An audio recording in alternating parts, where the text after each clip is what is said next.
టీవీ45 news కి స్వాగతం. తూర్పు గోదావరి జిల్లా రాజానగరం నియోజకవర్గం ప్రసిద్ధ పుణ్యక్షేత్రం కోరుకొండ శ్రీ లక్ష్మీ నరసింహస్వామి ఆలయం వద్ద నిరాటంకంగా నిత్య అన్నదానం. ఎమ్మెల్యే బత్తుల బలరామకృష్ణ ఆధ్వర్యంలో కూటమి నాయకులు దాతల సహకారంతో కొనసాగుతున్న నిత్య అన్నదానం. పట్టు వస్త్రాలు ఆనవాయితీని పునరుద్ధరించాలి. జనసేన నాయకులు అడప శ్రీనివాసరావు పవిత్ర క్షీరాబ్ది ద్వాదశి సందర్భంగా తిరుమల తిరుపతి దేవస్థానం వారు కోరుకొండ శ్రీ లక్ష్మీ నరసింహస్వామి వారికి పట్టు వస్త్రాలు పంపించేవారని, అదేవిధంగా కోరుకొండ ఆలయం నుండి తిరుమల తిరుపతి దేవస్థానానికి పట్టు వస్త్రాలు పంపించే ఆనవాయితీ ఉండేదని, అధికారుల నిర్లక్ష్యం, స్థానిక నాయకులు పట్టించుకోకపోవటం కారణంగా ఈ ఆనవాయితీని విస్మరించారని విమర్శ. స్థానిక ఎమ్మెల్యే బత్తుల బలరామకృష్ణ చొరవ తీసుకుని ఆనవాయితీని పునరుద్ధరించేలా చర్యలు తీసుకోవాలని కోరిన అడప శ్రీనివాసరావు.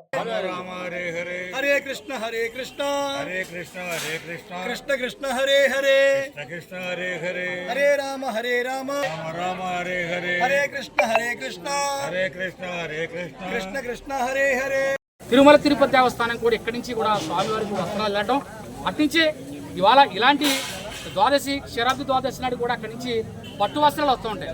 కానీ ఎక్కడ తప్పుదం జరిగిందో, అధికారులకు తప్పుదం జరిగిందో, చుట్టుపక్కల నాయకుల్లో సమిష్టి కృషి లేకపోవడం వల్ల మన స్వామివారికి అన్యాయం జరుగుతుందని చెప్పేసి ఒక భక్తుడిగా నేను ఆవేదన వ్యక్తపరుస్తున్నాను. ఎందుకంటే ఈరోజు తిరుమల తిరుపతి దేవస్థానం నుంచి కూడా స్వామివారికి పట్టు వస్త్రాలు రాలేదు. ఎందుకు రాలేదు అనేది కూడా ఖచ్చితంగా బలరామకృష్ణ గారు దీని గురించి ఆలోచించి ఖచ్చితంగా నెక్స్ట్ టైంకి భగవంతుడికి ఇక్కడి నుంచి పట్టు వస్త్రాలు తిరుమల తిరుపతి దేవస్థానానికి వెళ్ళాలి. అలాగే తిరుమల తిరుపతి దేవస్థానం నుంచి కూడా స్వామివారికి పట్టు వస్త్రాలు వచ్చి గొప్ప అభివృద్ధికి రోజుకొని, ఎందుకంటే మంచి కార్యక్రమం అలాంటివి జరిగితే కనుక మన చుట్టుపక్కల ఉన్న గ్రామాలు కావచ్చు, మన నియోజకవర్గం కావచ్చు, సస్యశ్యామలంగా అభివృద్ధి పద్ధతులు పంటలు కావచ్చు, పాడి పంట అన్ని రకాలుగా కూడా మనం సుభిక్షంగా ఉంటాం. వర్షాలు అలాగే తుఫాన్ల ఎఫెక్ట్ లేకుండా, వరదల ముంపు లేకుండా అందరూ కూడా ఆరోగ్యంగా ఉంటారని చెప్పేసి నేను భావిస్తున్నాను. ఖచ్చితంగా దీని విషయంలో ఎన్డీఏ కూటమి నుంచి ఒక జనసేన నాయకుడు అడపా శ్రీనివాస్గా బత్తుల బలరామకృష్ణ గారు, దేవాదాయ శాఖ మంత్రులు కూడా నేను విన్నపం చేయదలుచుకున్నారు.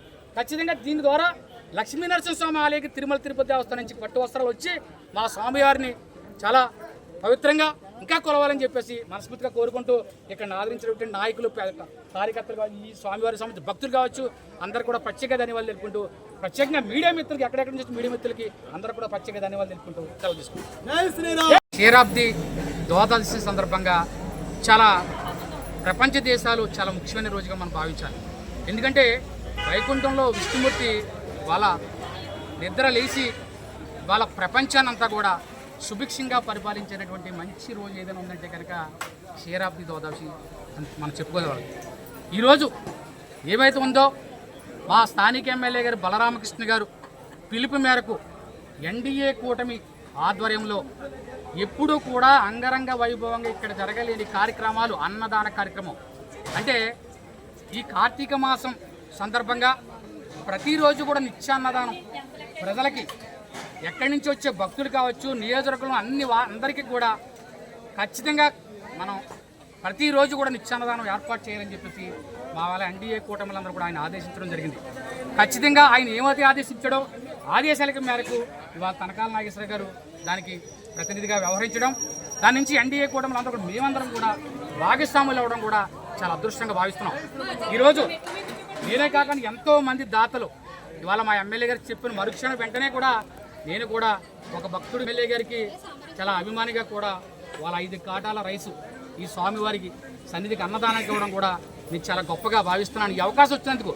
ఎందుకంటే ఇన్ని సంవత్సరాల వ్యవధిలో ఇంత గొప్ప అన్నదానం కానీ, అభివృద్ధి కానీ ఇక్కడ నాకు తెలిసినంత మటుకు జరగలేదేమో అనుకుంటున్నాను. ఒకవేళ జరిగితే జరగండొచ్చు, కానీ అనిపించింది అంటే నేను వచ్చి ఈసారి పాల్గొనడం వల్ల ఖచ్చితంగా ఇలాంటి అవకాశానికి రేపొద్దున రాబోయే రోజుల్లో కూడా దాతల ముందుకు వచ్చి ఖచ్చితంగా ఈ లక్ష్మీ నరసింహస్వామి సన్నిధిలో ఏమైతే కార్యక్రమాలు ఉన్నాయో, ఎందుకంటే ఇది నిజంగా అన్నవరం దేవస్థానానికి దాని విషయంలో ఉన్నా కూడా భక్తులు స్వచ్ఛందంగా వచ్చి సేవ చేసుకుని చుట్టుపక్కల ఆలయాలకి ఎక్కడి నుంచో భక్తులు మన దగ్గరికి వస్తున్నారంటే ఇవాళ ఉన్నారంటే దానికి ఎంత మన దాంట్లో కూడా మన యూనిట్ ఉండాలి.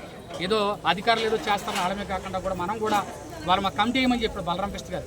ఖచ్చితంగా ఎన్డీఏ నుంచి కమిటీ వేసి ఈ స్వామివారిని, ఈ గుడిని ఎలాగ అభివృద్ధి చెందాలని కూడా మేము ఆలోచిస్తాం. ఖచ్చితంగా దీని మీద మేము మంచి కార్యాచరణ చూపిస్తామని చెప్తున్నాం. ఈరోజు చెప్పాలంటే